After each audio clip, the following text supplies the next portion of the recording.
thank everybody for coming here this evening to hear about our sewer project, the research that's gone into it, what's being proposed. There's an implication to our sewer rates that we're here to address tonight. We have a couple of our lead consultants that have helped us evaluate this project, design it, and run our financial calculations to look at the rate implications of all this. And so they'll be presenting tonight. It's important that we get an opportunity for everybody to be able to have their voices heard. So what we're proposing to do, we've got some cards in the back. So initially, if you've got some questions, particularly if we're going through the presentation, if you would jot those down for us, we'll address those, walk through those questions first, make sure we get all those covered. And then at the end of the meeting, open it up to be able to, field additional questions that anybody may have as we move forward. So with that, again, I really appreciate it. One of the things I will highlight, as we talk about this moving forward, is that we've got to address a couple issues. There's mandates that we have to address. So accommodating our wastewater flow is something we have to do. There's additional mandates that we have to meet with regard to water quality. And so that's another issue that has got to be addressed, so in some form or fashion. And Brian Knoll with Web Engineering will be able to walk through and give kind of an overview of the options that we've looked at. So with that, again, I want to tell everybody thank you for taking the time to be out here. This is a very important issue. And I turn it over to Brian to make a presentation. Yes. I'm sorry, I'm Todd Parton, City Manager here. I've been here since October 31 of 2016. So, okay. Thank you. Brian. Thank you. Yep. My name is Brian Knoll. I'm with Albert A. Webb Associates located in Riverside. The first part of this presentation will go through some of the technical aspects, the reasons why this project needs to be done, some of the mandates that have been placed on the city by the regional board, kind of going over the why of the project, and then getting into the things that have been evaluated and looked at as potential alternatives, and then the project that's being proposed to move forward. So that's kind of the order that we'll go in. So the first part is, why does the city need to do this? There's really three parts. There's water quality. The wastewater treatment plant needs to be upgraded in order to reduce salts in the effluent and also to produce recycled water. So that's from a water quality standpoint. From a treatment capacity standpoint, the plant needs to be expanded in order to provide service for future development, for additional growth within the service area. And there's regulatory component. So the regional board has issued or adopted a basin plan that must be complied with by the city. We'll get into some more detail on that, and the deadlines and the water quality objectives that go along with the regional board's basin plan. The why do you need to pay for it? There's been questions about previous rate increases, about things that have happened in the past. Some of that will be covered later in the latter part of the presentation in Kim's part on the funding and opportunities there. But basically what we have is we need to upgrade the wastewater treatment plant and expand it. And then with that will come a brine disposal pipeline that goes along with the upgrades because of some of the water quality things that need to happen. So overview, we have basin plan. We're going to go over max benefit program, plan expansion, feasibility study, the things that have happened, wastewater plant design, brine line design, and then just the overall status of the project. So from a timeline standpoint, in April of 2014, the regional board adopted the basin plan amendment and created a max benefit program.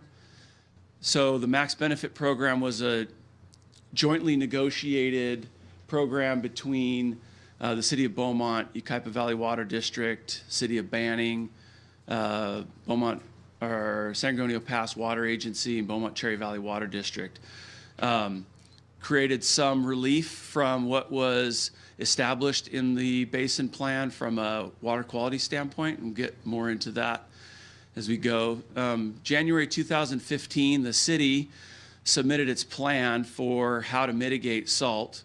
So there's what we call total dissolved solids, which is a water quality parameter, so commonly termed salts in the water. So that needs to be reduced in order to meet the basin plan objectives. In March of 2015, the regional board approved the city's salt mitigation plan and schedule. Then in November of 2015, the regional board sent a letter to the city notifying the city that they had recognized that the city began exceeding 75% capacity at the wastewater treatment plant. By permit, once the city exceeds 75% capacity at the wastewater treatment plant, they must begin the process of planning, designing, and expanding the wastewater treatment plant. This is in everybody's permit, and it's just a trigger to make sure that when capacity is needed for future growth, that the capacity is there. So the city notified, or the regional board notified the city that they had exceeded the 75% and wanted a plan for how they were going to begin that process of expansion. In April of 2016, the regional board sent a notice of violation to the city because that November 15th letter was not responded to. And so they issued this notice of violation mandating that a plan be submitted for how the plant was going to be expanded. In May of 2016, the city responded to that notice of violation with their plan of how they were going to move through the planning and design for the plant expansion.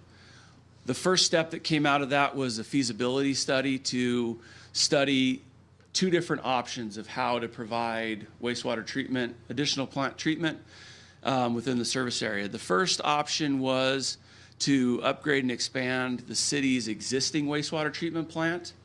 The second option was a plan to regionalize with Yucaipa Valley Water District and send all the city's sewer flow to Yucaipa to be treated there. So those two options were what were going into the feasibility study. In August of 2016, the regional board issued what they call a Water Code 13267 order, which mandates mandated reporting back to the regional board on all of the things that the city has said that they were going to do, in addition to some other items that they wanted reported back on a frequent basis. Some of them were monthly, some of them were semi-annually, some are annually. A few of the items were to track growth and the issuance of permits within the city service area, and report flow rates at the treatment plant to make sure that the city was not going to be exceeding capacity before the upgrades and expansion were completed. As far as the basin plan, this is from the Santa Ana Regional Board, and it governs the use of surface and groundwater, establishes standards for water discharge, reuse, and recharge within the basin. It establishes requirements for water quality, operations of treatment facilities, and monitoring and reporting. It's important to identify and to point out, I think as Mr. Parton pointed out already, compliance with the basin plan is not an optional program. This is absolutely mandated by the state of California, and there's no better way to put it. It's not optional. This is a you shall do it program. So the max benefit program was jointly negotiated with these project partners: City of Beaumont, Beaumont Cherry Valley Water District, City of Banning, San Antonio Pass Water Agency, and Yucaipa Valley Water District.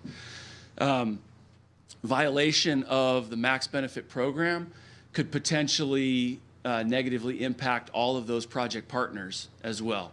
We'll get into some of the details of what those benefits are, but they have significant financial impacts to the city and to all of the project partners.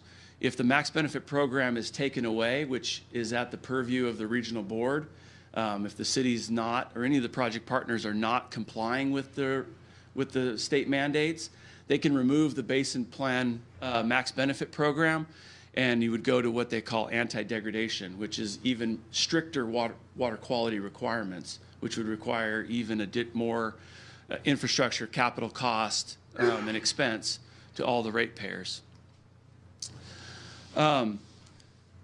So max benefit requirements has conditions related to water quality. The most notable has to do with total dissolved solids, TDS, or salts. So currently the TDS, or levels in the plant effluent, is about 450 milligrams per liter. The city is allowed to discharge the first 1.8 million gallons a day from the treatment plant at 400 milligrams per liter, and the remainder has to be discharged at 300 milligrams per liter. Recycled water is allowed to be discharged at 330 milligrams per liter. But the consequences of not complying with those max benefit numbers is potential monetary fines, cease and desist order from the regional board, and then going to this anti-degradation. And so essentially all of the TDS levels that are allowable to be discharged under max benefit would all be reduced by 100 milligrams per liter under the anti-degradation policy.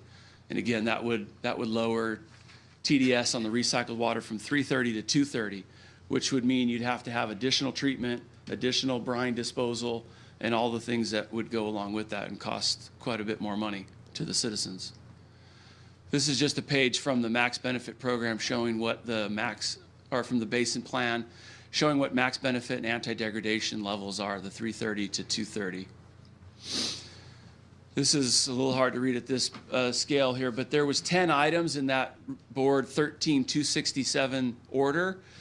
And these are all the things that the regional board wants reported and what their frequency is. It's important to note that the city has met all of those milestones and has submitted all of the reporting that has been required since that order has been issued. So one of the things that the regional board wants reported is a tracking of the flow rates that are being treated at the wastewater treatment plant, and a projection of when capacity will be reached. So that's what this graph is showing. The squiggly line is flow rates that have come to the treatment plant over time.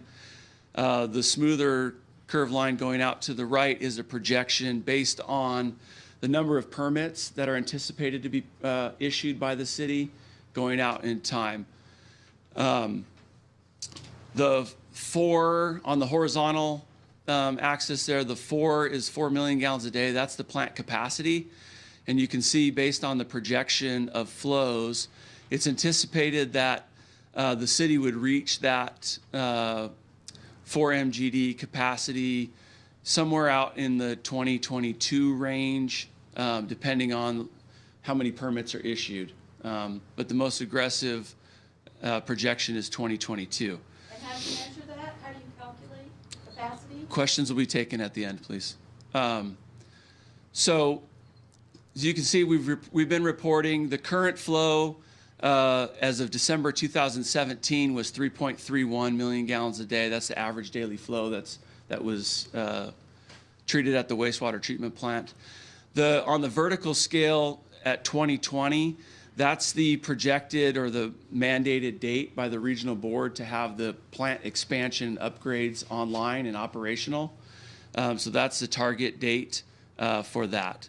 And that falls within the projection of when the city would, before they would exceed the 4 million gallons a day capacity. So as I said, the feasibility study evaluated 2 options.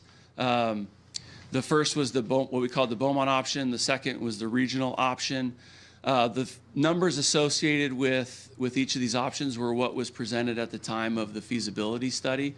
There's been some changes as the project has been developed, but what we wanted to show here was what the numbers were at the point of the feasibility study. So the Beaumont option, which included expanding the city's plant from 4 million gallons a day to 6 million gallons a day, adding advanced treatment for TDS reduction, being able to produce recycled water. Then brine disposal was looked at. 2 different options were evaluated, evaporation ponds and then connection to the Inland Empire brine line, which is actually located in San Bernardino, for brine disposal. And then one item that had to be incorporated into each of the options was this habitat conservation requirement. Whether the city's treatment plant remained or went away, the city was required to continue to deliver 1.8 million gallons a day to Cooper's Creek to support habitat that has been established there based on the city's wastewater effluent being discharged there for years and years. So even if the plant was moved or flow was taken away, there would have to be replacement water there. So the cost of that option came out to just over $100 million. The regional option, which included to send all of the city's existing sewer flow to Yucaipa Valley Water District, which would require major changes to the way the collection system and pumping happens now to deliver all of that flow to Yucaipa Valley Water District, both now and into the future. It included expansion of Yucaipa's wastewater treatment plant from 8 million gallons a day to 14 million gallons a day. Their current plant is 8 million gallons a day capacity, but their ratepayers have paid for that. And so if the city of Beaumont were to deliver all of their flow there would have to be additional capacity constructed and paid for to accommodate the city of Beaumont residents' flow. So the expansion would have needed to be 6 million gallons a day to match what option 1 was. They have advanced treatment, reverse osmosis for TDS reduction for their flow, but it would need to be expanded in order to accommodate the city of Beaumont's flow. They produce recycled water. It would be still a requirement based on the regional board basin plan to produce recycled water. Still need brine disposal because of the advanced RO treatment. And then replacement water for Cooper's Creek because of that issue with habitat conservation. So that option came out to a little over $163 million. So based on the evaluation that was done and the options that were evaluated, the City Council opted to move forward with option 1 and upgrade and expand the city's existing plant. So this is going to be just a sort of a high-level overview of what those improvements will include. This is an overall layout of what the new facility will look like once it's upgraded and expanded. So the first step will be to expand the existing headworks. There's existing facilities there that need to be expanded for additional flow. The city does not currently have grit removal. So grit removal is to remove fine particles, sands, smaller particles that don't get caught in the headwork screens, but can be detrimental to downstream processes. So that needs to be added. Then adding an equalization basin so that the facility can equalize flow on a day-night basis. Flows go up and down day to night based on people's awake hours and utilization of restrooms and that kind of thing. So building an equalization basin so the plant can run at a steady state is better for the downstream processes, more stable, and allows you not to have to overbuild on things like filters and that. So adding the equalization basin will be included. For some of the downstream facilities, we need to have finer screening to protect the membranes, and so that will be added. A new aeration basin will be added upstream. This is where the biological processes take place. Part of the reason that some of these choices were made was the existing footprint of the plant is established, and we need to work within the existing footprint. So we need to be able to take some things out of service and build new facilities and then stage our way through construction to be able to expand the plant and then leave room for future expansion beyond the 6 MGD somewhere out in the future. So the next step would be the MBR. This is a membrane bioreactor. It's a combined secondary filtration process. It's a physical barrier that basically separates water from biosolids and other things that are in the water. Following that will be the more advanced treatment, the RO, which is where the desalting occurs. So that'll all take place in that facility footprint there. The existing UV system will be modified a little bit and then continue to use.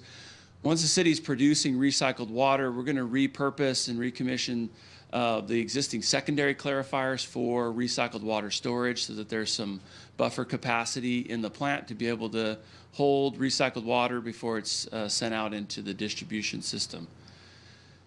The smaller secondary clarifiers are going to be repurposed for sludge holding prior to dewatering. New dewatering facility, centrifuges, in order to dewater the sludge before being sent to a solar drying facility to further dewater the sludge and reduce hauling costs, trying to minimize operations and maintenance costs for the community. So that facility will further dry the solids, so that really all your mostly what you're hauling is biosolids and not water. So just for information, so the typical centrifuge product would be about 20% solids and about 80% water. So if that's hauled off, the city pays quite a bit of money to essentially haul off water to the disposal facility. We want to try to minimize costs of that, and so by putting in an additional drying step, you can flip that and try to make it so you're 70 to 80% dry solids and only 20% water. Just a better economics of not hauling water somewhere that when you'd rather keep the water there and produce recycled water. In order to try to make this facility a little more friendly to the community, the plan is to add odor control, which doesn't currently exist at the plant. So there's added odor control to try to minimize emissions from the plant. Because of the advanced treatment and reverse osmosis and removing salts from the water, there's a brine product that needs to be disposed of. So as I said, we looked at evaporation ponds and then the viability of connecting to the Inland Empire brine line. The Inland Empire brine line is a facility that was constructed by the Santa Ana Watershed Project Authority, SAPA, to export salts out of the Santa Ana River Basin. And it basically travels from San Bernardino out to Orange County, where it goes to a treatment facility in Orange County that the brine is treated, and then they have an ocean outfall to be able to discharge excess brine. That facility was constructed with the express purpose of being able to export these salts out of the basin. So it was determined that that was the best alternative to export the brine waste that comes from the RO process. So what that includes is a pipeline that has to travel from the city's wastewater treatment plant out to essentially the city of San Bernardino's wastewater treatment plant is where the brine line passes through. It's 23 miles. It's a long ways. We'll point out that this is the same solution that Yucaipa Valley Water District came to as the best alternative for them for disposal of brine. And they've actually built their pipeline out to San Bernardino already. So this brine line has to be constructed in the same time frame as the wastewater treatment plant. So project status, the feasibility study was completed in December of 2016.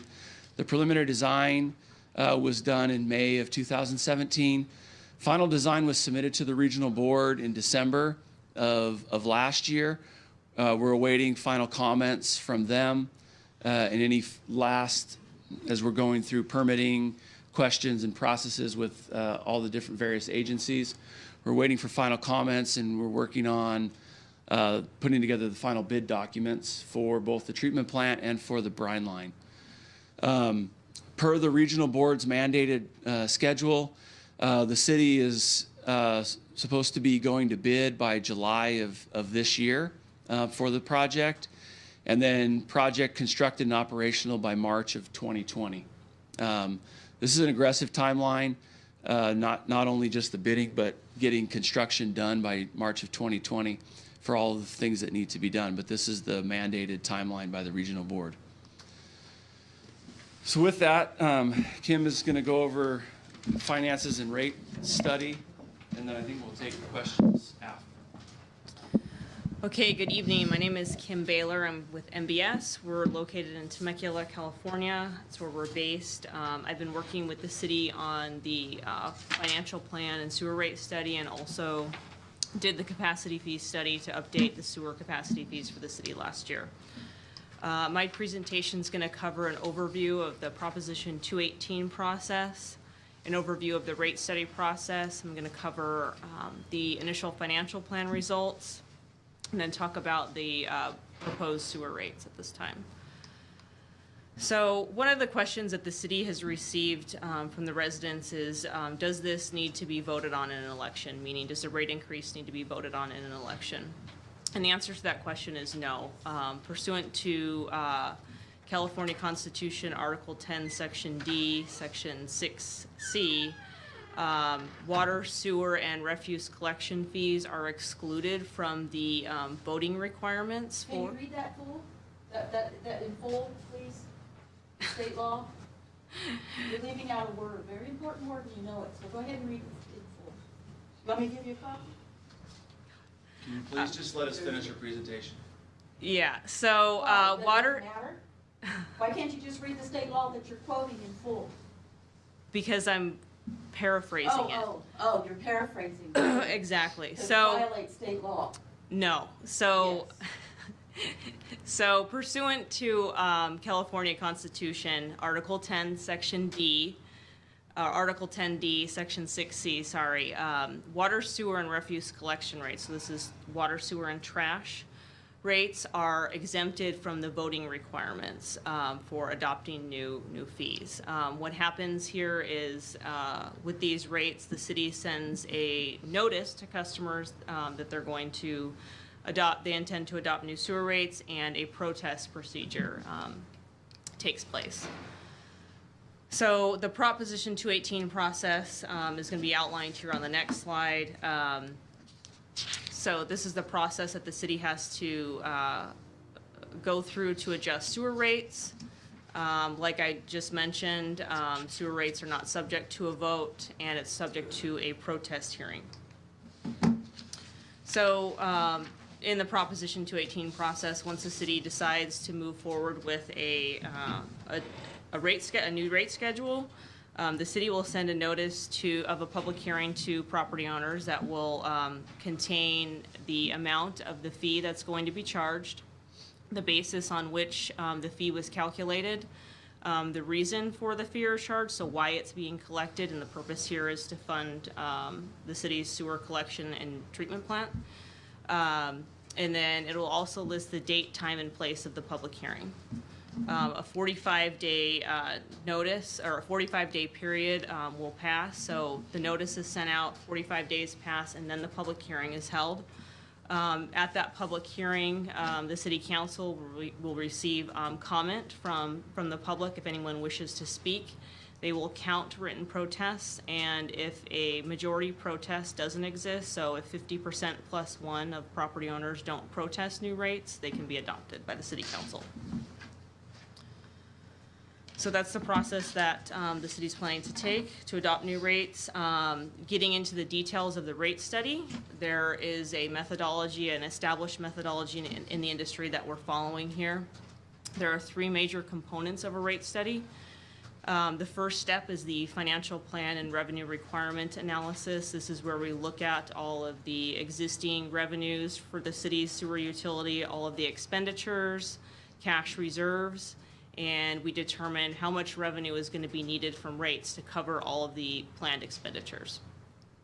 The second step in the process is the cost of service analysis, and this is where we look at how much revenue needs to be collected from each customer class. So typically it varies by residential, commercial, industrial customers, and so we'll look at that in that process. And then the rate design component is the last step in the rate study process, and this is where we develop the rate structure. This is where we figure out what's the best way to collect the revenue from each customer class.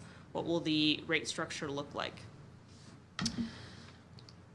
So to provide an overview of the financial plan, this is a recap of what we've prepared for the city.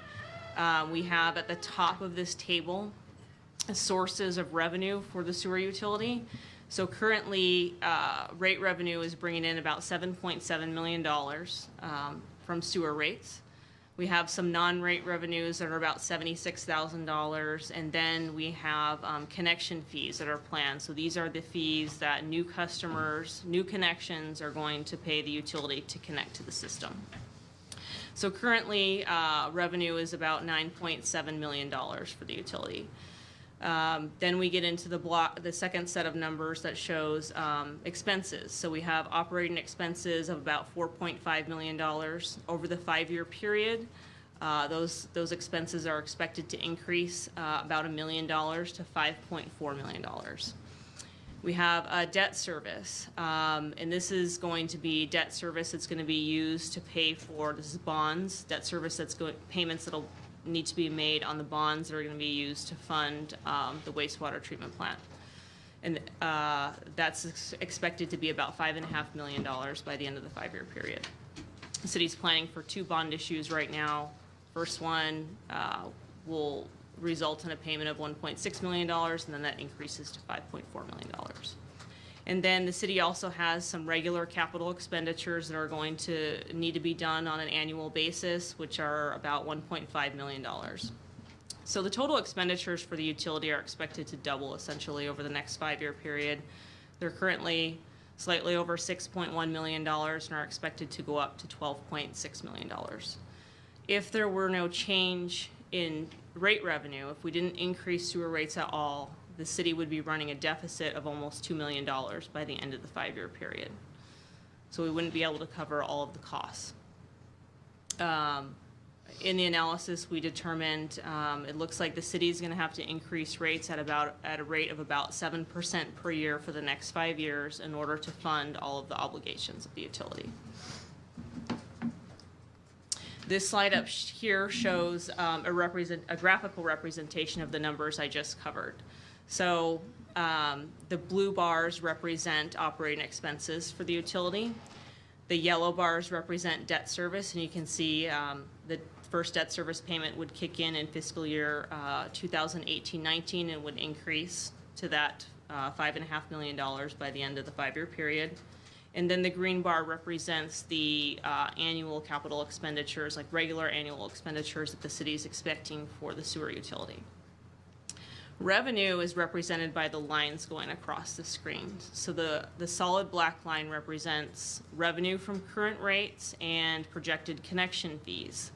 So this line does not include any increase to sewer rates. It's only accounting for the city collecting additional connection fees from new connections. The red dotted line represents what revenue would be for the utility if the city increased rates at the rate of 7% per year for the next 5 years, which is what we're recommending. The difference in between the 2 lines is the deficit that would exist if the city did not adjust its sewer rates. Part of the financial planning process, we also look at cash reserves. So any utility has to have cash reserves on hand. The sewer utility is intended to be a self-sustaining enterprise, so that means any revenues from its operations have to cover all expenditures, and there should be a cash reserve available for a variety of uses. So we're recommending that the city has about $5.5 million in reserves by the end of the 5-year period. Currently, there's $3.5 million in reserve, and the green line represents what the reserve target is. And the blue bars represent what the projected cash balances will be for the next 5 years. So you can see at the end of the 5-year period, the city would have enough money in reserve to meet a minimum recommended reserve target. So we have not done the cost of service analysis yet, but this table up here shows if we just applied a 7% increase to existing rates each year for the next 5 years, what the rate would look like for a single-family residential customer. So this is representative of what the impact will look like. Currently, well, before the city implemented a rate adjustment in January. Before that, the rate was $33.51. I believe you're collecting $33.51 now per residential home. And that fee would go up to about $45.77 per month by the end of the 5-year period. So what we're really looking at here is a $2 to $3 increase per month each year over the next 5 years. So the bill would go up incrementally. The total change is $12 a month over the next 5 years. Are you taking into consideration the potential growth? Yes, we are, yeah. So the next steps in this process is for us to perform the cost of service analysis and rate design. Once we have that information ready, we'll present it to the city council again. We'll take any direction that the city council has and initiate a Proposition 218 process. So that means the city will send a notice to customers notifying them of the potential rate change, inform you of the date, time, and place of the public hearing, and the public hearing would take place after that. Can you pick it up at this point? Or one of the questions that are on the slide? Next slide is this. Oops. Do you want to get into Q&A right now? Yeah, why don't we go ahead and see if we've got some written questions, so we can go ahead and we can look at those and Okay. work through those. So. Okay. We wanted to ask if there are any written questions from residents yet, and then we'll get into Q&A.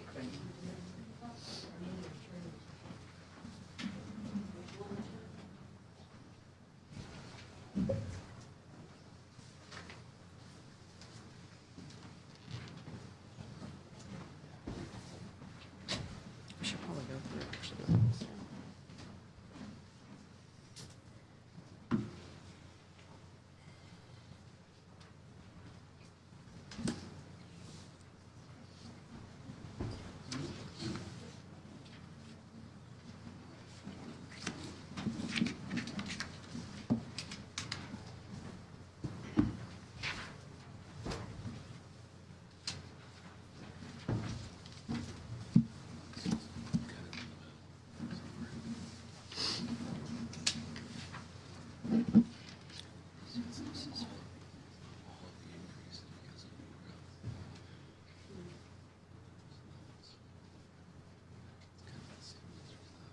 Right.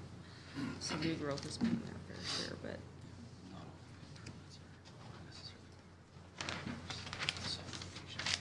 Mm-hmm.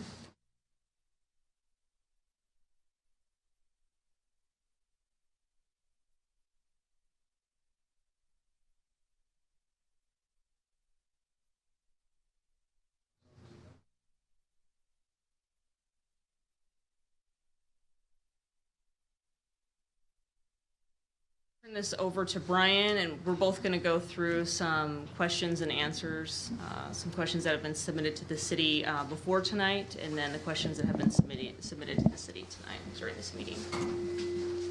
If you don't have that law, I have it for you. Okay, you can read it out loud.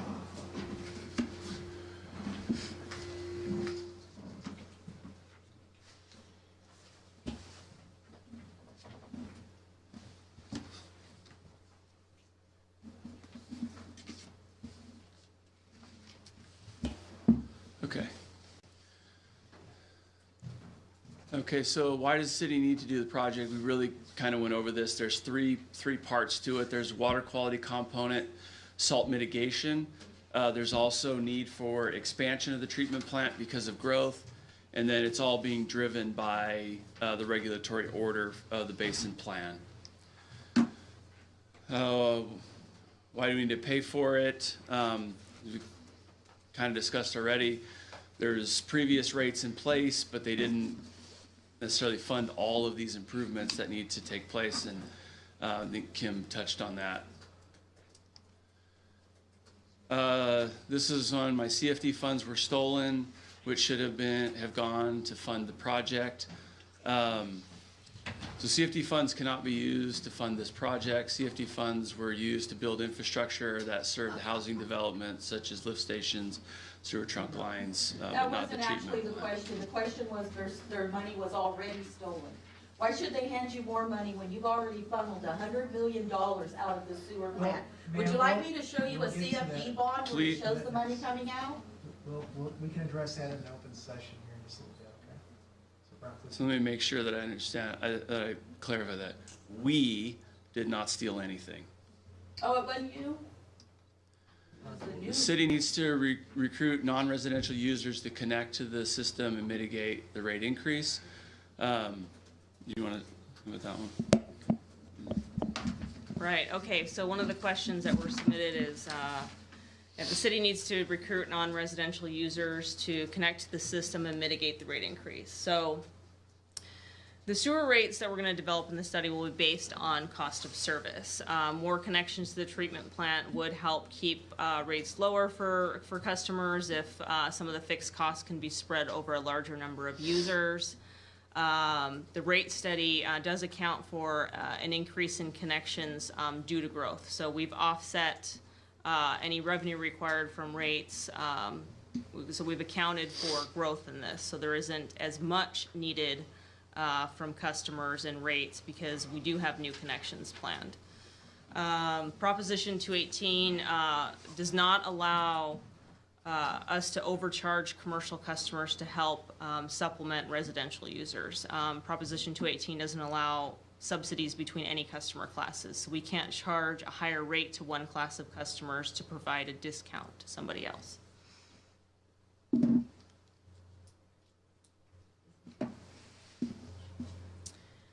Let's see here. A comment was submitted to the city that says it is unfair that long-term residents subsidize new development when it is the new homes that require the need for new capacity.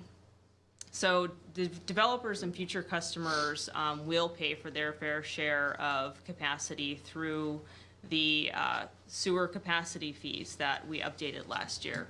So that fee was increased from $3,130 per EDU to $5,125 per EDU to help pay for the treatment plant expansion that's needed for growth. And the wastewater treatment plant upgrades and the brine line pipeline project would still be needed even if there were no new connections to the system at all. The city still needs to upgrade their plant. So this question was submitted: how are we supposed to keep up with these onerous fee increases when salaries are stagnant? So to help ease the impact of rate adjustments to customers, the city has prepared a plan where we're phasing in the increases over a 5-year period. So we're looking for about 7% increase in revenue per year for the next 5 years instead of just increasing rates by 35% in the first year. So we've tried to minimize the impact to ratepayers as much as possible. I think this is yours, right? We should not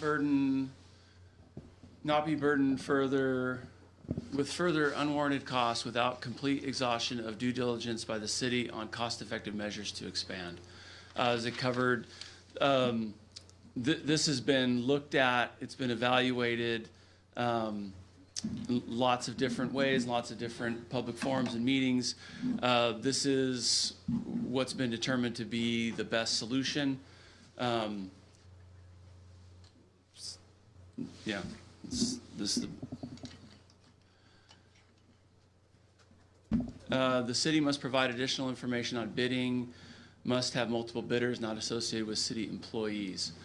So the city council's implemented a policy about procurement and bidding procedures, which will be followed. All of these contracts will be publicly bid. There'll be bid openings that will be held in public. If anybody wants to come, they're welcome to do so. City employees are not allowed to bid on city projects for construction. Okay, does this need to be voted on in an election? I've covered this earlier, but the answer is no. According to California Constitution, Article 10D, Section 6C, water, sewer, and refuse collection fees are expressly exempted from the requirements of being submitted to and approved by voters in an election. That's not what the law says. Would you like to read the law in its entirety? We'll get to that. Prop 218 provides we're gonna get to it. a specific Right after process. we recall the council, we go. Excuse me, I'm talking. Oh, are you? Yeah. Proposition 218 provides a process for adjusting sewer rates. Like I mentioned earlier, instead of submitting this to a vote, sewer fee increases are approved through a protest process. So property owners should submit a protest if they, do not support the rate increase. The rate should be adjusted according to the number of persons living in a given residence.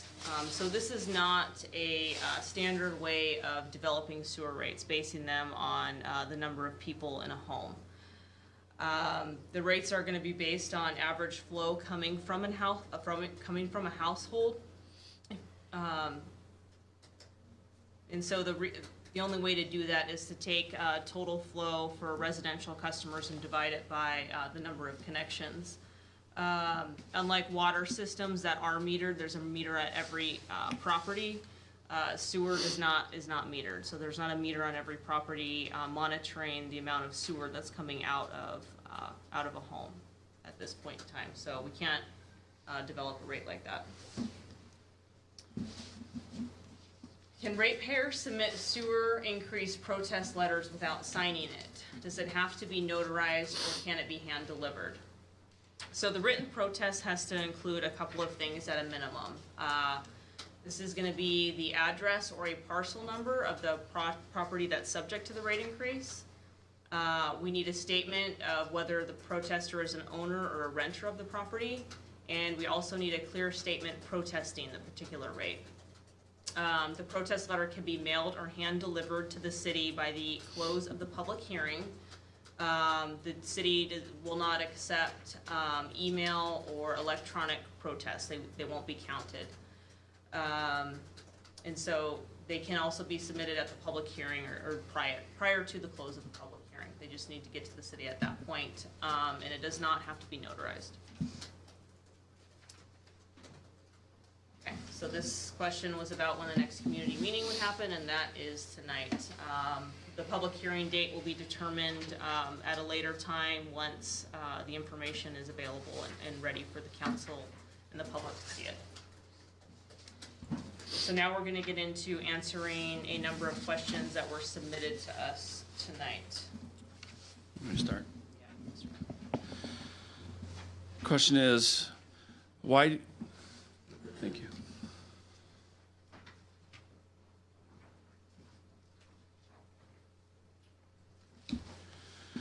Question is, why do we need a plant expansion? Is it because of growth or development? Why don't developers pay for it? So the plant expansion is a twofold piece. So there's upgrades because of water quality, which is the salt mitigation component of it, driving the more advanced treatment and brine line. That is a requirement whether you're a longtime resident or brand new resident.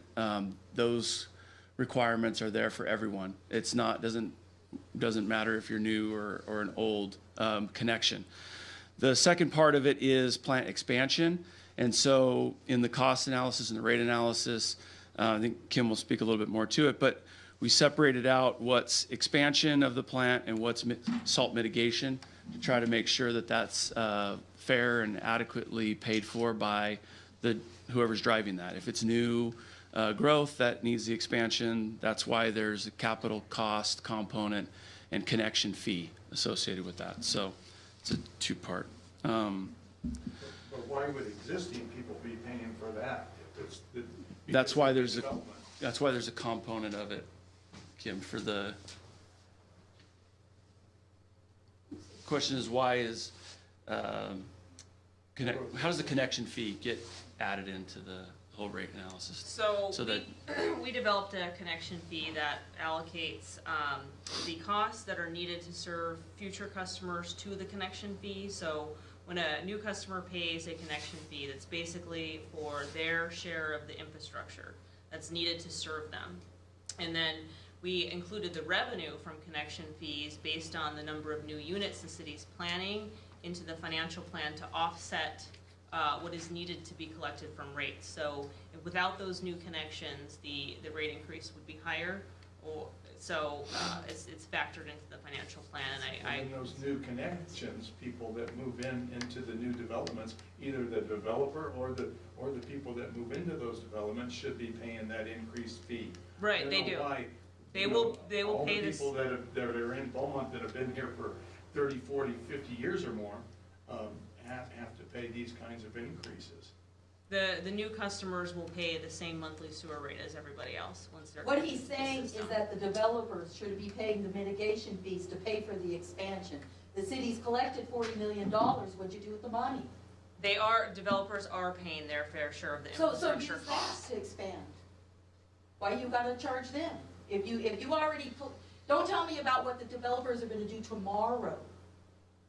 So I think the question is new development paying for the cost to expand capacity? Yes, yes, they are. That is the point of the connection fee. And how much of the expansion, how much of the 110 million is the expansion part? It's about 50%. So 55 million expansion. So we take that off the list for these people. They don't gotta pay no expansion. So you got that 50 million in the bank, right, Barton? You ain't got no 50 million in the bank, but we're gonna pretend you got 50 million in the bank. So we're done with that. Now tell these people why they should pay. Did that answer your question, sir? The gentleman had the floor. Did you answer all your questions? I think another part of the question is that the water quality mandates have got to be met. So the brine lines and the salt mitigation has got to be addressed, whether there's any development on our system or not. It's got to be addressed, there's no way. The salt mitigation comes from the recycled water. Question has been answered. You need to go to a microphone. You're a government employee. I did not hear you talking. When you're talking, buddy, you need to be on a microphone, okay? You're on my salary. You get on a microphone when There you're are talking. people that are here tonight that want to hear what's being said. When you talk, get They on a have microphone. questions, and they deserve an answer, and you're interfering with that process right now. When you talk, you need to be So- on a microphone. Sir. Lady, why don't you be quiet so these people can talk? He's pulled out $2 million out of this city. He needs to be on a You keep microphone. interrupting. Why don't you just shut the hell up? Why don't you do your job as a citizen and I wouldn't be sitting here, okay? here. How I'm many here. years have you been And living I'm in this listening. city? Sir, did you have your question answered?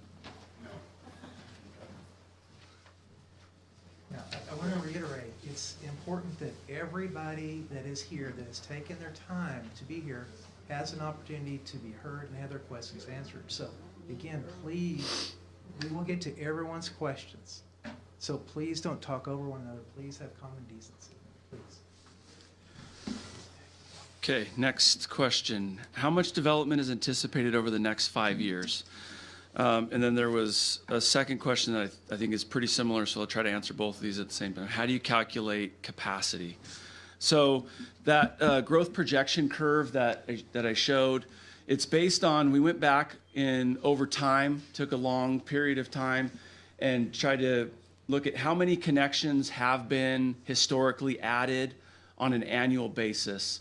And then looking forward, we went and surveyed and looked at the future approved developments that we know are out there, residential, commercial, and try to look at those and see. And what we came up with is on a long-term average, about 500 units per year are added, and that's an EDU, an equivalent dwelling unit. So that's like a single family residence, but they could be commercial connections that have more or less than that, but on an average about 500 equivalent dwelling unit connections per year.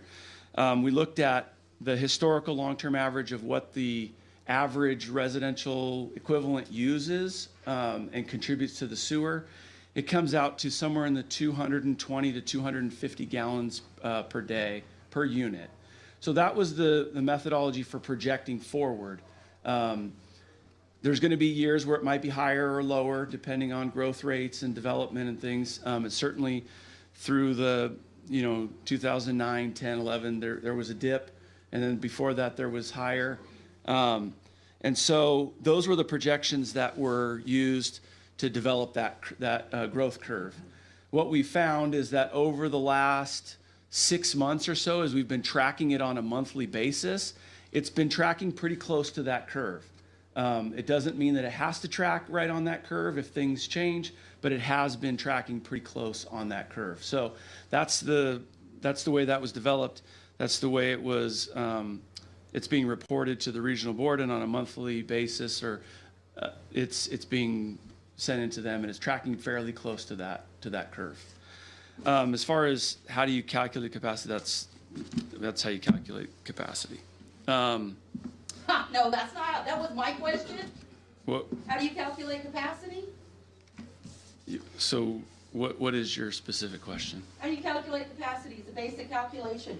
You want me to give it to you? Here's how DC calculates capacity. No, I don't need an engineering lesson from you. Oh, you don't. So, I know you do, but go so ahead, to tell me. calculate capacity, you don't need to calculate capacity. The capacity is an actual flow rate that's delivered to the treatment plant. It's not a calculated number, it's metered. So every day, the plant meters the actual flow that comes to the plant. The growth projection that we developed is a projection, and I just explained how we came up with that projection. But the actual reporting is not calculated. It's just reported what actually comes to the plant. And as I said, over the last 6 months or so, or longer as we've been tracking it, it's been tracking pretty close to right on our projection line. So, it's Can I ask you a question? yes. So, you may have some commercial or industrial that is really pushing a lot of waste to the plant that's not necessarily coming out of each EDU. How does one track that? Do you have individual meters on these companies, these commercial companies, to kind of differentiate? I don't think any of the commercial, like if you're talking about just a business, they don't generally have their own sewer meter. And so it's really just an aggregate of the entire service area. So typically that's not, it's a small enough number that it's not. Yeah.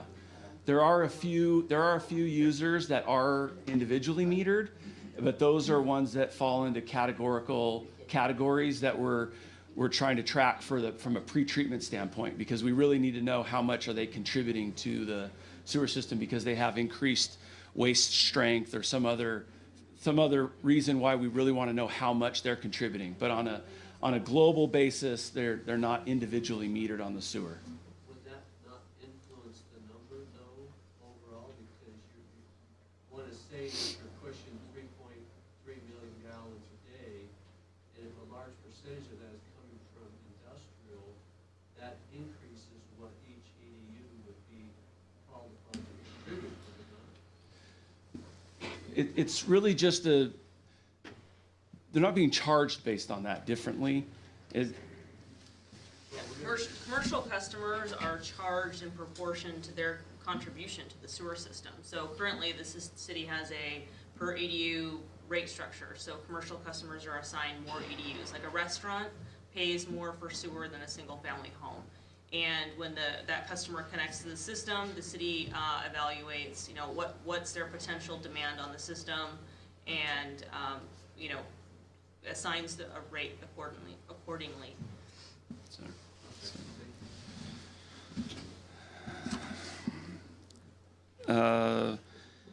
Is any water capacity going to supply Shop-Off Crossing warehouse? Is that the question? So I mean, if they're a customer, I don't know particularly what that development is. So I can answer that question. No. Yeah. No. okay.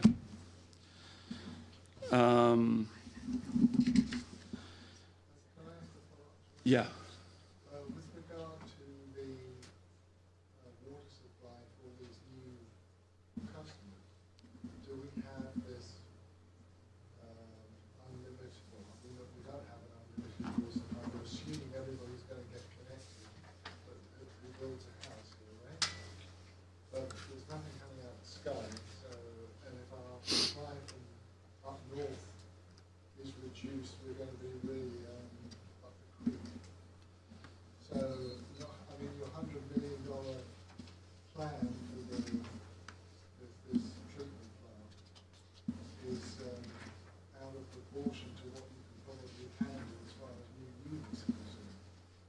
So water availability is handled by Beaumont Cherry Valley Water District, not the city. Well, I understand somebody else handles it, but, I mean, you must have an idea as well as to whether they have. This council has to approve the houses, is what he's saying. So that's The supply or not? that's somebody else. I mean, So the water supply, and if a residential development comes in, they go to the water district and they get a will serve letter. That's how they get their approval. So if they have a will serve letter, that means water district has told them that they have the water supply. And we only, so at that point, when we issue a permit, they have to have the will serve letter and they have to have the water supply from the water district. So does that guarantee them the water for a year, or 5 years, or 10 years, or what? State law says they have to have a It's secure 20. water supply for 20 years. It's 20. Before they can give a will serve letter. Okay, so are we following that? No, as 3 years. Water district is required to follow that, and to our knowledge, they are following. Sure, just like Beaumont follows their laws. does that answer your? Well, yeah, it doesn't make me feel very secure about the water supply, but, I mean, you know, as we know, there's nothing's coming out of the sky. We've got these great plans for this massive project. My question is, are we gonna need it? You know, because, if you don't have any water supply, you're not gonna have any units built. And yet, you're talking about 500 homes a year being built? No, they tried to get a minimum of 500. 6,000 in the last 3 years is how many permits they've given. That's We not have, accurate. we have an average of 300 homes in the last 5 or 6 years. Recently, they've gone up to as high as 700 homes per year. Heartland has 1,000 And alone.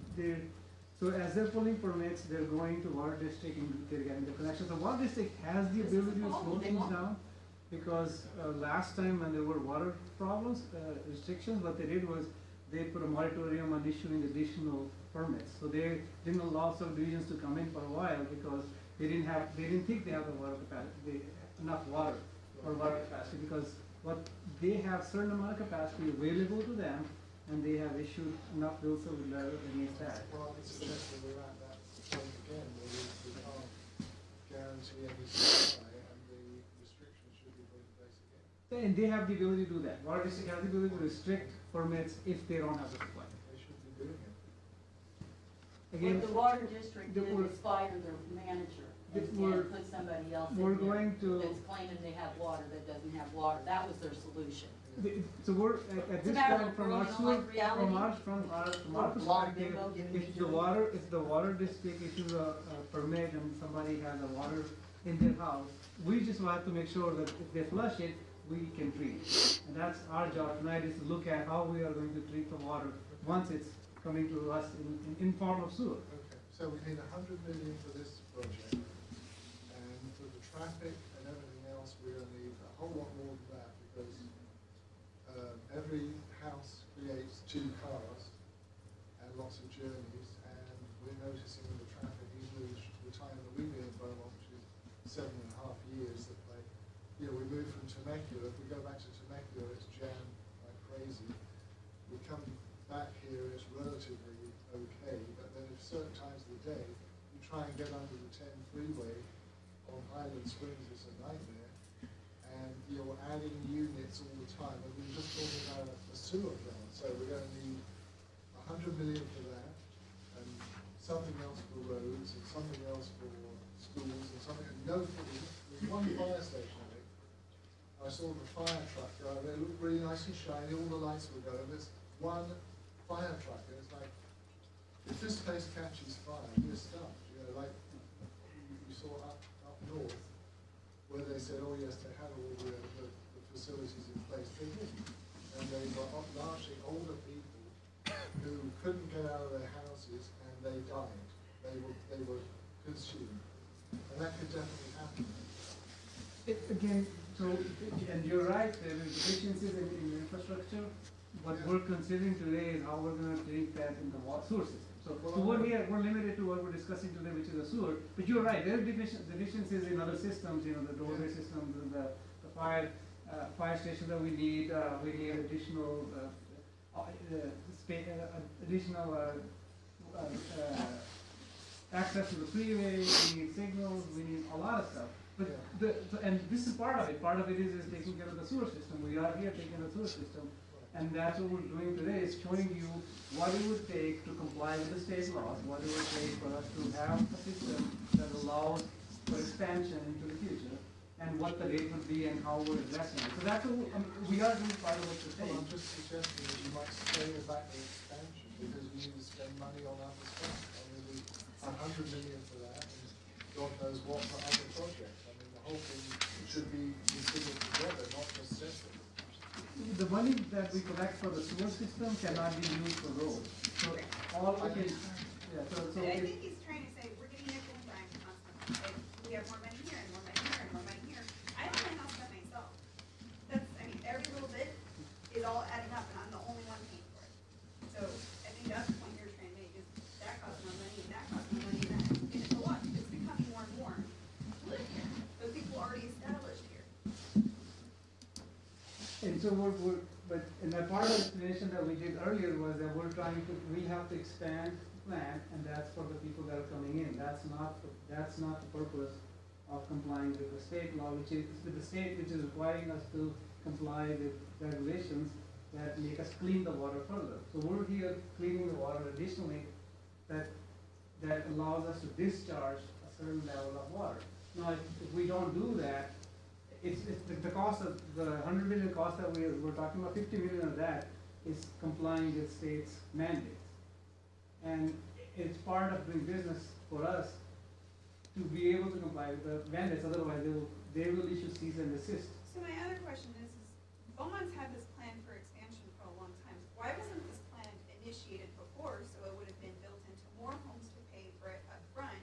And it's not so significant to all of us now. It's already something that would have been paid for.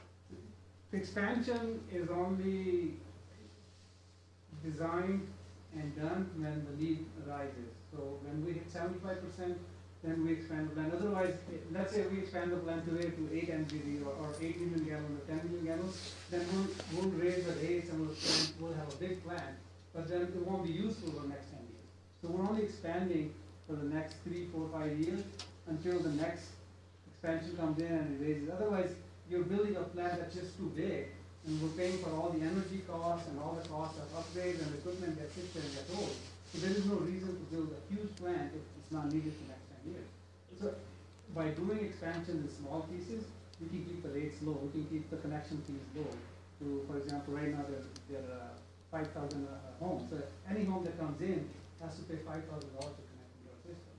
But if we build a huge, much bigger plant, then we're going to have to raise additional fees to pay for it until people come in and buy the capacity. Okay, so you said that you guys had increased it from like 3,000 something to 5,000 something. In the next potential expansion, are newer homes going to be maybe $7,000 or $10,000 per home? If the expansion, so the next time we meet to the expansion, we will redo the study. And the study looks at the cost of expansion at that time. By that time, the CPI increases, the cost of living goes up, the way the treatment has to be done goes up. One of the examples right now is that we have to comply with cleaning the water, cleaning the sewer more than we are doing now. If that gets stringent, then we would have additional costs. So there is a potential for these costs to go up. To mitigate that, what we're doing right now in our footprint that we have, we can go from the 6 million gallon plant to an 8 million gallon with very little additional work. What we've done is we are building a bigger size plant than we need, but we're not buying all the equipment and we're not fully finishing it. But so we are trying to account for some of that expansion needs, because we think we're going to need to go from 6 to 8 in the next 10 years. So we're hoping that the rates won't have to go up to pay for that expansion. So you plan to double it after you do this? You plan to add? I think one of the things that's important to note is that we're managing projects that have already been approved and entitled. So you've got subdivisions with future phases that are coming through. And so the permit activity is really the completion of those projects as they're developing. So right now, there's no new major subdivisions that are being added to the development roster that's there. So the city's about there's probably about 6,000 entitled units left that developers can build. So this development that we're talking about over the next several years is really to meet the need of projects that have already been approved. Have those fees already been paid? Those fees are, 6,000? those fees are being paid under state law. Those fees, those impact fees are paid in conjunction with the construction improvement of the property. So as they come in and pull permits, that starts the process of assessing the fees for those, and then they're collected on that basis. In some cases where a developer comes in and actually makes the improvements, so they build the offsite sewer or they build the offsite roads, then they get credits for the impact fees that they would have otherwise have paid. So they're either making the improvements or they're paying the fees that's going to contribute towards the city or somebody else doing those improvements. Go on. So next question. In a prior council meeting, Mayor White asked if $100 million was the actual Beaumont cost. The answer came back that an additional $10 million was to be added as it was common to both proposals. Can you speak to this? So there was a question came up in a previous meeting where I had stated that, I had stated that it was, the feasibility study was $100 million. And in the original presentation, it was shown as $96 million, or 95 point something. It was around 96 million dollars. The explanation was that there was, in the original feasibility study, there was the plant and brine line, and then there was some recycled water facilities that were listed as a separate line item to the tune of about $5 million. So when we got past the feasibility study, those were going to need to be done, whether Ukaipa was going to build the facilities or whether the Beaumont was going to build the facilities. So they weren't in the original lump sum for the Beaumont option. Going forward, when we decided to move forward with the Beaumont option, we just moved that into that that cost estimate. So that moved the total to about $100 million. It was just over $100 million. And so that was the discrepancy that Mayor White asked about, and that was the reasoning why it was separated out originally. And then once we got to that option, we just moved it in because it needed to be done for recycled water. So On that slide, it was 100,600,000 or something. That's the actual number. that not is 110. no. I mean, since that time, there have been changes as the designs move forward and the costs have moved around, and there's been some increases. Some of those increases, as we've gone and met with, like the city of Redlands and the city of Loma Linda, they put on requirements that, for repaving or things like that, that have moved the estimates around. And so they have increased. So there was original assumptions made about what would have to be done for repaving, and some of those things have changed as we've gone and gotten better estimates from the cities as we go. The treatment plant, there's been some pluses and minuses along the way, and the costs have increased a little bit for some of the things that are being added to the treatment plant as well. So the cost estimate now is not the same as where it was at the feasibility study level, but to address your specific question, at the feasibility level, it was $100 million. It was 95 or 96 plus that $4 to $5 million for recycled water facilities. So that was where the discrepancy came up, where Mayor White had asked me about. So that, yeah. Says if the brine line cost is $40 million, 40% of the total cost of $100 million, how can the total remaining construction only be $60 million? Please verify the facts. Does the $40 million cover all the construction and permits and fees and capacity and treatment costs and easements? This does not seem possible based on other district costs for a shorter pipeline. Please provide the brine line cost breakdown for components in question. So we've provided details during the feasibility study, during the preliminary stage. I will say, for comparative purposes, Ukaipa Valley Water District, their brine line, which was built a handful of years ago, I don't remember the exact date. 2007. I think it was in the neighborhood of $14 to $16 million is what I think that they spent, if my memory serves me correct. So I think we're we're a little more than double that, so it's proportionate. How much was it?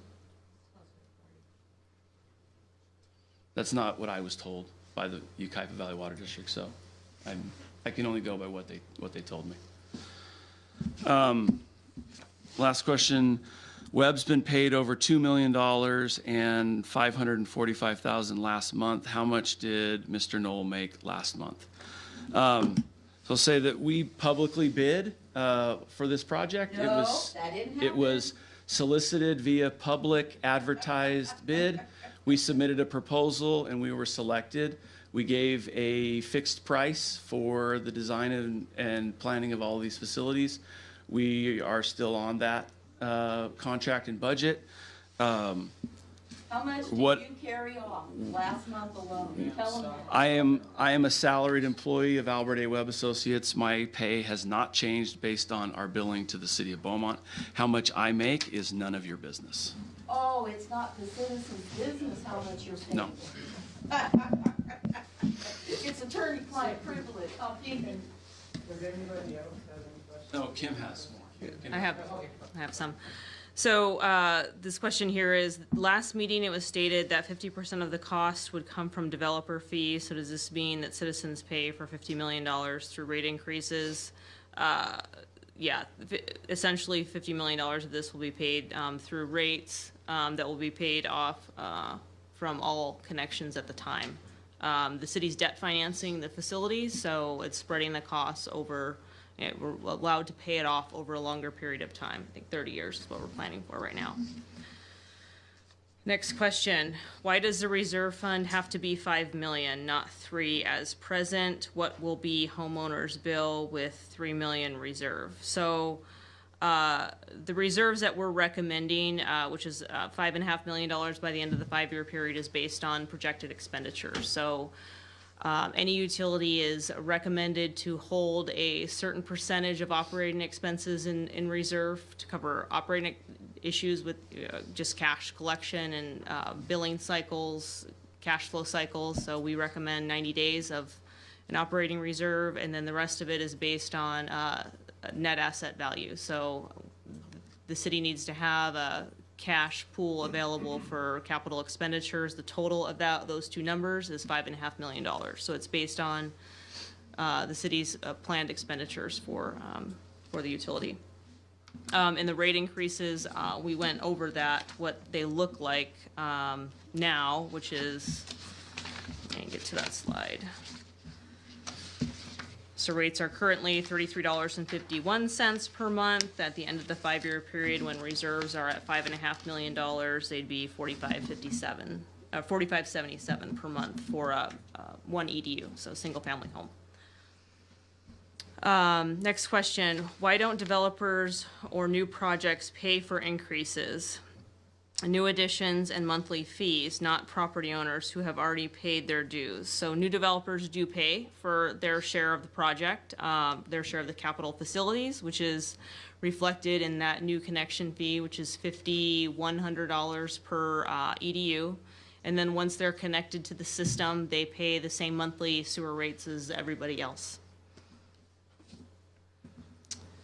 Will the city send out information to homeowners about the protest process and deadlines? Yes. So the city will send the Prop 218 notice once they make a decision on new rates to implement, and that notice will contain the details of when the public hearing will take place, the date, time, and location, and it should outline, how to submit a protest to the city.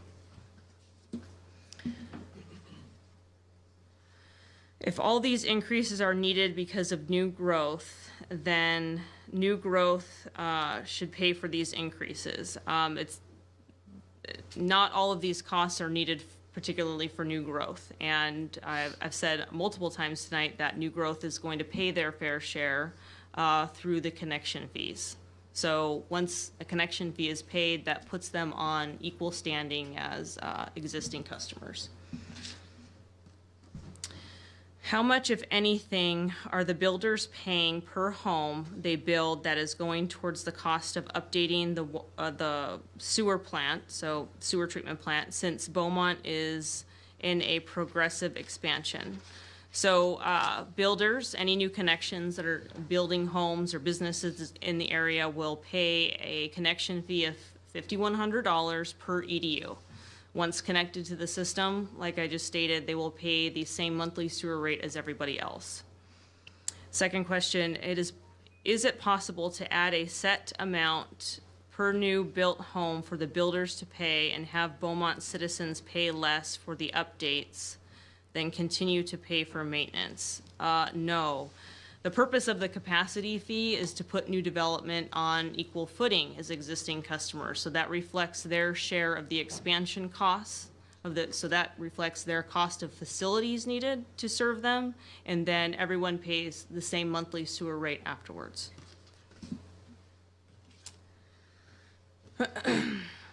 Tonight, it was stated that the enterprise fund has $3.5 million in reserve. How much of that is restricted funds as per the last rate increase, which stipulated that $1.70 per month was restricted for expansion. So as of December 31st, 2017, the city had $9,095,715 in cash for the sewer utility. 3.8 million of that is reserved for capital projects. 1.3 million is for impact fees, so that's the expansion portion. That's what new development has paid, and then about $4 million is there for unrestricted uses, which is intended to be your operating reserve, and the other $3.5 million that we're recommending that the city holds in reserve, which will be used for operating expenses and probably a combination of that and capital projects. May I ask a question on that? Yes. The last rate increase 4 years ago, $1.70 per month was restricted for the expansion that people that we citizens are paying for. So my question deals with that. Is that still in your enterprise fund account as restricted, not reserved, but restricted? And prior to that, there was another rate increase which some monies were to be set aside for the same project, because we knew we were going to have to expand and so forth. So over the last 4 years, we have been paying $1.70 per month for that reason. And it wasn't reserved, it's restricted. The You can last- ask the city council minutes and see that. Yeah, I think I have to go back to the specific and pull that specific for you, Dr. Ball, but the last rate adjustment, going on 5-6 years ago, had contemplated partial funding for capital projects, which was the salt mitigation and sewer plant and debt service. What it anticipated was about $700,000 with the first year, and it grew incrementally thereafter for the plant expansion, salt mitigation specifically, which would have generated a little over about $4.4 million in total hard cash during that process. And so when we look at the cash we have on hand today, we've got a reserve amount that's within that window. But we go back, we can research that for you and get you some more specific data on that. That's an easy fix to see, but it was restricted, it wasn't reserved. I'll email it to you, Back Parker. in 4 years ago. I think the worry is, many of us who've been here, and I've stated it before, is the feeling is we've already paid for it once and the money left hand. So we are a little bit worried that the same thing could happen again. And now I understand, and we understand, none of you were involved with that, but we just don't want to see that happen again. Well, and I think, in working with council the last little over a year, they're extremely sensitive to that. Sure. And a lot of them are here because of that very issue. Sure. And that's something that they've worked hard to address. And they've stood up to that. Rate adjustments like this, you hate to have to do. This is really an issue that council really has taken very seriously and not lightly. But considering the things in front of us and things we have to do, we know where we are today. And we're trying to be able to provide that information and be here and ask questions and address that. And you've heard tonight the basis why and how we've derived those costs and what the ultimate implication on the rates are. And now we'll be potentially, we have to be in a Prop 218 process, which will have the ratepayers, homeowners, business owners have an opportunity to weigh in on that. And if 50%, more than 50% of those who are connected to our system oppose the rate, then we can't adopt this rate. So what happens then?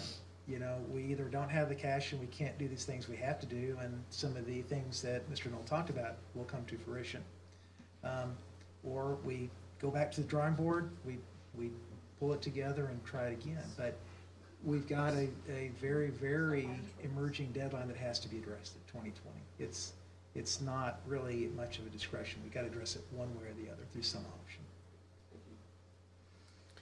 And then the final comment was direction to read the law in full. So, and this is referring to California Constitution, Article 10D, Section 6C. So this section, Section 6 of the California, Article 10D of the California Constitution relates to property-related fees and charges, which is water, sewer, trash. They're property-related fees and charges, okay? Section C addresses voter approval that required for new or increased fees and charges, except for fees or charges for water, for sewer, water, and refuse collection services. What's the word services mean? Is that infrastructure or services? Don't interrupt. Please don't interrupt. Right?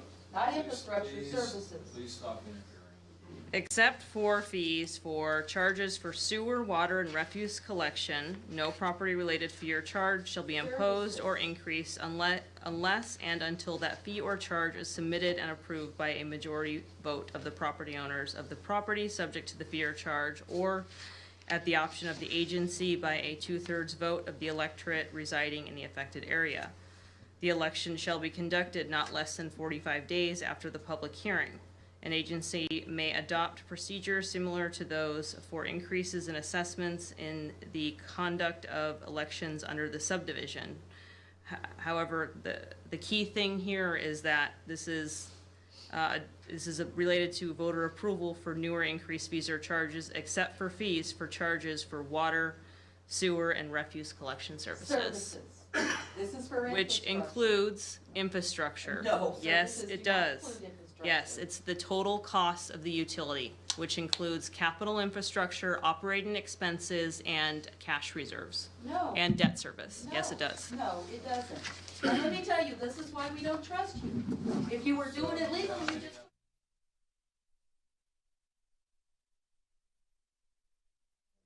It has to do with one of your slides, Okay. and it's probably not feasible, but I just want you to think about it.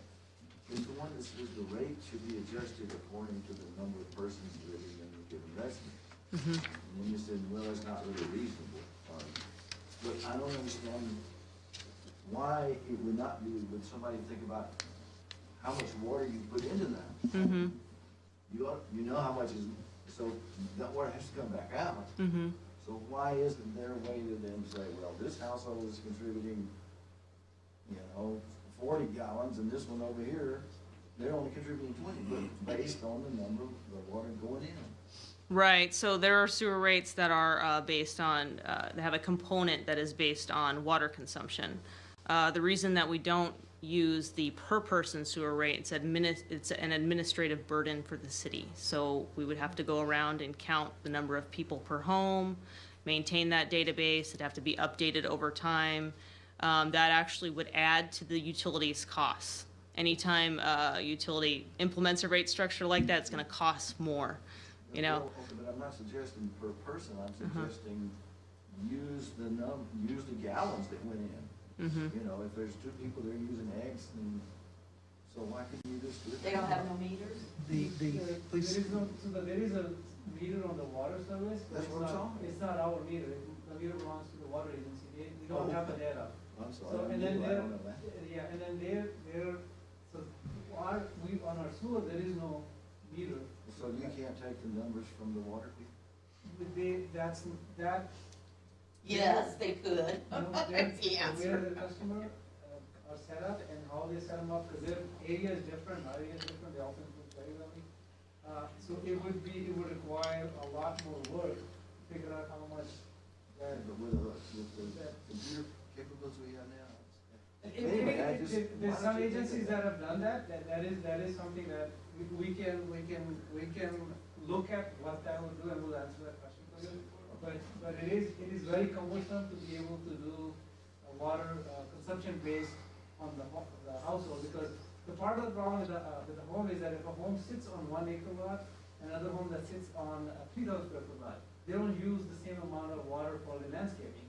So now you have to cut out the landscaping water from the use water, because if there's 2 people living in the house that's on 1 acre, and there's maybe 5 people living on the house that's on 2,000 acre, well, the in-house use might be higher on that small of the home. But we have no way of knowing, because some of the water is going to landscaping, and that's not going into the sewer. It's very difficult. We still have to estimate. We may just say 40% of the water is now being used for the inside of the house. So that then based on then we have to figure out how much are they using inside, how much are they using outside, and how much is this. My parents are on that system, and they don't live in California. But their sewer rate, what they pay every month, is based on their water consumption, and there's only 1 meter that comes into their property. So part of the water they're using for irrigation, part of it, it's just 2 of them. They're senior citizens living in the house. So they pay an exorbitantly high sewer rate because they're paying it based on the water usage, and most of that water is going into the grass and not ever making its way into the sewer system. So Orange County's like that too. Yeah, that's terrible. traditionally in those. It's a bad idea, good. Well, no, I mean, traditionally in those systems where cities have water and sewer together, the cities will do what they call winter averaging.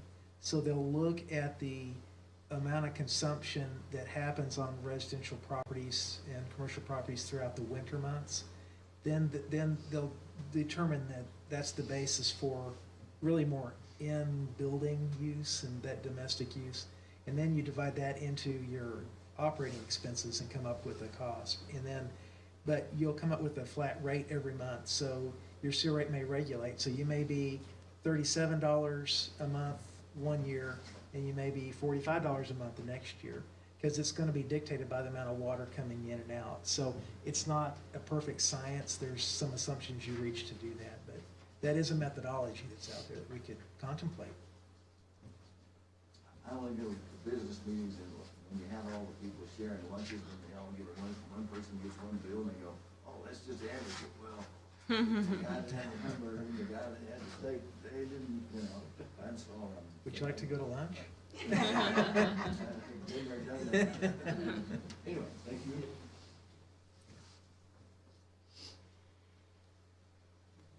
Anybody else has any other questions? We're here if somebody wants to talk. Again, I thank everybody for being here. I know your time is valuable. I know the Olympics are on and everything.